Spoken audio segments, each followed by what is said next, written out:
নমস্কার বন্ধুরা, কেমন আছেন সবাই? আশা করি সবাই ভালো আছেন। আজকে মজাদার একটা রেসিপি নিয়ে চলে আসলাম। আপনারা হয়তো দেখে বলবেন, মিষ্টি কুমড়া আবার মজাদার হয় কিভাবে? হ্যাঁ বন্ধুরা, আমি যে রেসিপিটা আজকে নিয়ে আসলাম এটা কিন্তু সত্যি মজাদার। বিশেষ করে বাচ্চারা তো মিষ্টি কুমড়া খেতে পছন্দ করেই না, অনেকের ঘরে সেরকম দেখা যায়। আমি যেভাবে আজকে রেসিপিটা বানালাম এভাবে রান্না করলে অবশ্যই বাচ্চারা চেয়ে খাবে মিষ্টি কুমড়া। কুমড়া কেটে ধুয়ে পরিষ্কার করে নিয়েছি। এখন রেসিপিটা বসানোর পালা। রেসিপিটা বসাবো বলে চুলায় কিছুটা পরিমাণ তেল দিয়ে তেল গরম করে নিয়েছি। গরম তেলে দিয়ে দেব পেঁয়াজ কুচি। আপনারা চাইলে পেঁয়াজ বাটাও ব্যবহার করতে পারেন। আমি কুচি করে দিলাম। নেড়ে চেড়ে কিছুক্ষণ পেঁয়াজ ভেজে নেব।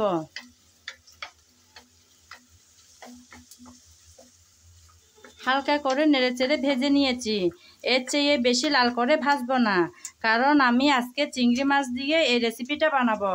চিংড়ি মাছগুলো একসাথে ভেজে নেব। চিংড়ি মাছ ভাজার সময়ও আর একটু ভাজা হবে পেঁয়াজগুলো। আমি তো পেঁয়াজের সাথে চিংড়ি মাছ ভেজে নিচ্ছি। আপনাদের যদি এইভাবে ভালো না লাগে চিংড়ি মাছ আলাদা করে ভেজে তুলে নিতে পারেন। আমি সময়টা কম লাগার জন্য একসাথে বসিয়ে দিলাম। আমি তো সব সময় বলে থাকি যাতে কম সময়ে রান্নাটা শেষ করা যায়, তাহলে গ্যাসেরও সাশ্রয় হবে, নিজের কাজেরও সময় অনেকটা বেঁচে যাবে। কিছুক্ষণ নেড়ে চেড়ে আমি চিংড়ি মাছ আর পেঁয়াজ ভেজে নিলাম। এখন দিয়ে দেব আদা বাটা, রসুন বাটা। রসুন বাটা দিলাম, আদা বাটা দিলাম। আদা রসুন পেঁয়াজের সাথে নেড়ে চেড়ে হালকা করে ভেজে নেব।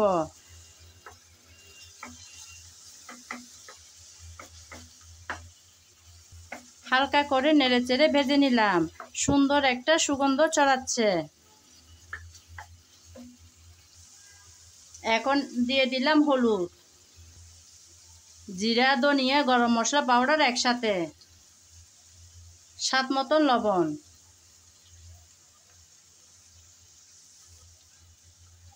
একদম সামান্য পরিমাণের লাল শুকনো মরিচের গুঁড়ো। সব একসাথে ভালো করে নেড়ে চেড়ে একটু কষিয়ে নেব। কিছুক্ষণ নেড়ে চেড়ে কষিয়ে নিলাম। এখন দিয়ে দেব কাঁচামরিচ কুচি। আমি শুকনো মরিচের গুঁড়ি দিয়েছি কম, কারণ আমি কাঁচামরিচ কুচি দিয়েই কাঁচামরিচ আমি ফালি করে দিয়েছি। কাঁচামরিচ দিয়েই আজকে রেসিপিটা রেডি করে নেব। কিছুক্ষণ তো কষিয়ে নিলাম। এখন দিয়ে দেব মিষ্টি কুমড়া। মিষ্টি কুমড়া দিয়ে নেড়ে চেড়ে ভালো করে কষিয়ে নিতে হবে। আমি কিছুক্ষণ নেড়ে চেড়ে কষিয়ে নিচ্ছি।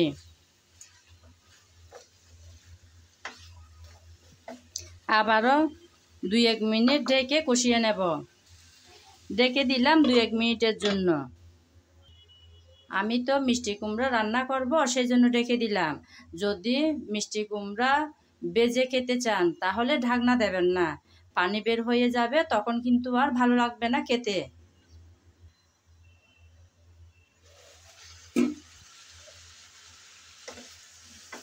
কিছুক্ষণ ঢেকে আমি কষিয়ে নিয়েছি।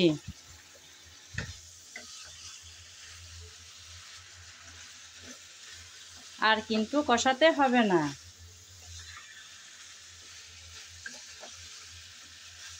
বন্ধুরা, রান্নার স্বাদ আসে কিন্তু ভালো করে কষানোর উপর। সুন্দর কালার, সুন্দর ঘ্রাণ, ভালো স্বাদ তিনটাই কিন্তু আসে ভালো করে কষানোর উপর। সেজন্য যত্ন সহকারে কষানোটা করতে হয়। আমি তো কষিয়ে নিয়েছি। এখন দিয়ে দেব পরিমাণ মতো পানি।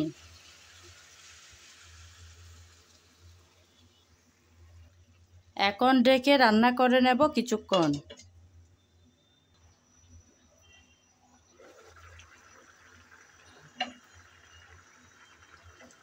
আমি কিছুটা পরিমাণ পানি দিয়ে ঢেকে কিছুক্ষণ রান্না করে নিয়েছি। কিছুটা সিদ্ধ হয়ে আসলো মিষ্টি কুমড়া। আপনারা তো জানেন মিষ্টি কুমড়া সিদ্ধ হতে খুব বেশি সময় লাগে না। এখন দিয়ে দেব ধনেপাতা কুচি। ধনেপাতা কুচি দিয়ে আমি আবারও কিছুক্ষণ চুলায় বসিয়ে রাখবো। চুলাটা একটু ছোটো করে দেব।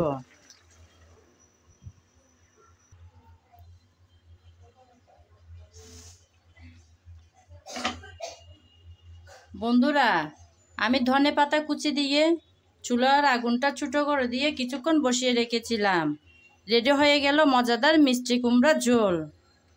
আমি একটু ঝোল করে রান্নাটা করলাম, তবে ঠান্ডা হয়ে আসলে আর একটু ঝোল কমে আসবে। এটা এতই সুস্বাদু হয় যে ঝোলটাও খেতে খারাপ হয় না, অনেক মজারই হয়।